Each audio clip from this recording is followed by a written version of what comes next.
ben, je fais un enregistrement pendant qu'on bloque mon héritage à la Caisse dépôt et consignation. Mon père est décédé en 2010. Eh bien, voilà, vous assistez à ça. On essaie de me buter, de m'empoisonner encore et encore. C'est tout l'environnement, hein, là où j'habite. Ça fait 5% et ils m'ont suivi, ils étaient déjà en Guadeloupe. Donc voilà la dernière nouvelle. Bon, donc là j'appelle la Caisse dépôt parce que hier je les ai appelés pour la villa de mon père. En fait, il y a mon père et ma maman et ma mère. Et pour les deux, on est traités comme des chiens dans un jeu de quilles. Alors on voit qu'à la télé, les gens, ils distribuent de l'argent, hein, petit plat équilibré. À la fin, ils distribuent de l'argent. Dans toutes les émissions, à la télé, ils distribuent de l'argent. L'argent de qui vous distribuez? Je vous ai montré ma vidéo, je vais à Disney le 10 janvier 2024. Et qu'est-ce qui se passe? Il fait moins 2 degrés, j'arrive en 5e zone, moins 5 degrés. Eh ben, j'ai quelqu'un qui vient me défoncer avec une technologie. La dame à Disney me fait comprendre qu'il y a un problème dans mon dos. Et là, je découvre une fille, elle fait la queue pour avoir l'entretien. Et elle essaie de me buter avec son téléphone. Je passe sur les détails. J'ai déjà évoqué la chose.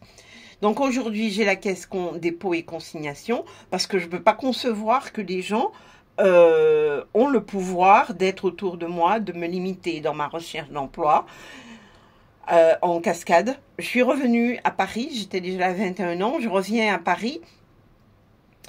Moins d'1 an après mon retour, je trouve un emploi. Et en fait, à ce moment-là, ma coach, je n'arrivais pas à la contacter. Son numéro, son courriel était inconnu au Pôle emploi. Le jour où je trouve l'emploi, elle me convoque et en fait, l'emploi, je ne l'ai plus. Donc là, on essaie de me faire croire que c'est moi qui... comment vous dire? Que c'est moi qui spolie les citoyens qui se lèvent tôt et qui travaillent. Moi, mon travail, depuis 40 ans, c'est de me battre, de déposer des dossiers et encore des dossiers. Donc là, la Caisse dépôt me raconte, je respecte la dame, c'est cohérent, mais on peut aussi t'envoyer dans le mur. Là, il faut partir dans une autre direction. Depuis 2010, je n'arrête pas. Ce sont les employés qui me disent de faire. Je ne suis pas la professionnelle. Donc, quand tu appelles, quelqu'un doit te donner les bonnes informations. Donc, si on n'a pas les bonnes informations, c'est que les voleurs sont à l'intérieur. Et qui dit voleur dit terroriste. Et moi, j'ai les traces de tous les noms, de tous les gens que j'ai contactés à la Caisse dépôt et consignation. J'étais en Guadeloupe pendant 10 ans. Je reviens ici, ça fait maintenant... peut-être 3 février. Le 1er février, je loue mon appartement, mais j'étais là depuis novembre 2021. Donc en 22, je me fais opérer. Et donc, et en plus, j'ai des trucs de santé, je ne sais pas s'ils le font exprès. Je vais chez les dentistes pour régler des problèmes. Il y a des choses à refaire. Et ce qui est à refaire, il faut payer près de 6 000 balles. Non, mais de qui se moque-t-on? Et en plus, regardez les grands investissements. Il y a les JO, ça suppose beaucoup d'argent. Et pourquoi vous venez prendre l'héritage de mon père et de ma mère? Car pour ma mère, on a les mêmes problèmes. Donc, il faut remettre un peu d'ordre quand même. Bon. Alors, aujourd'hui, j'ai la dame à la caisse. Elle me dit, c'est pas là qu'il faut venir, il faut aller là-bas. Alors que les autres me disent, c'est bon. C'est la même chose, la Cyclade et Caisse dépôt et consignation. Aujourd'hui, c'est pas la même chose. Donc, il dilue dans le temps. Et en même temps, dans le temps, la dilution fait que les structures sont modifiées. Donc, j'ai vu en Guadeloupe Madame Joharam, Madame Blément au Crédit Agricole, Petit Pérou Abîme, le siège, service des successions. Et bon, elle me donne une démarche, elle garde les comptes bancaires de mon père et elle me suggère d'aller voir la caisse dépôt et consignation à la Jaille CB-Mao en Guadeloupe. Je vois monsieur Terry Vagao et ce monsieur me dit oui, il fait sa recherche. Nous avons bien une deuxième origine de fonds dans la même période. C'était le 14 juin 2018.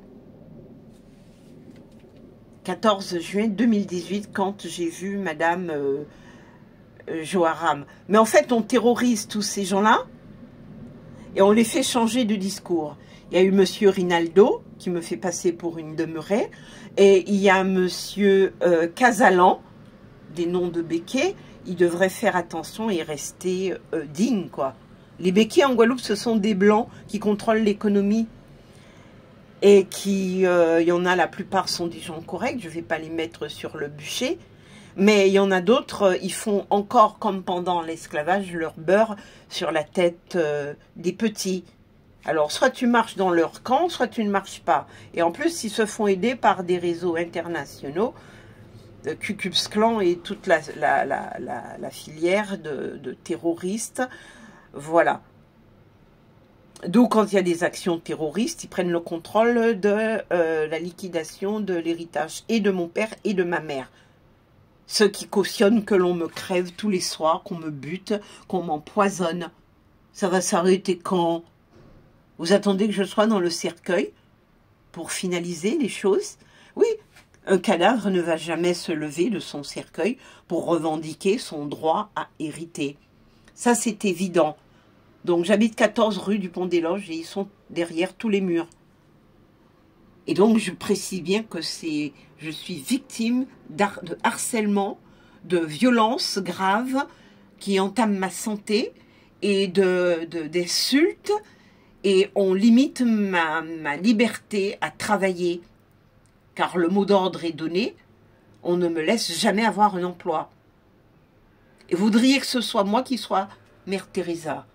De grâce, un peu de dignité, quand on investit autant d'argent pour les JO, etc. C'est bien les JO, mais n'entachez pas les Jeux Olympiques 2024 à Paris de comportements tout à fait antinomiques par rapport à la démocratie, à ses valeurs et celles de l'humanité. Et n'essayez pas de tuer les héritiers à chaque fois. Ça n'arrête pas. Merci, j'ai fini.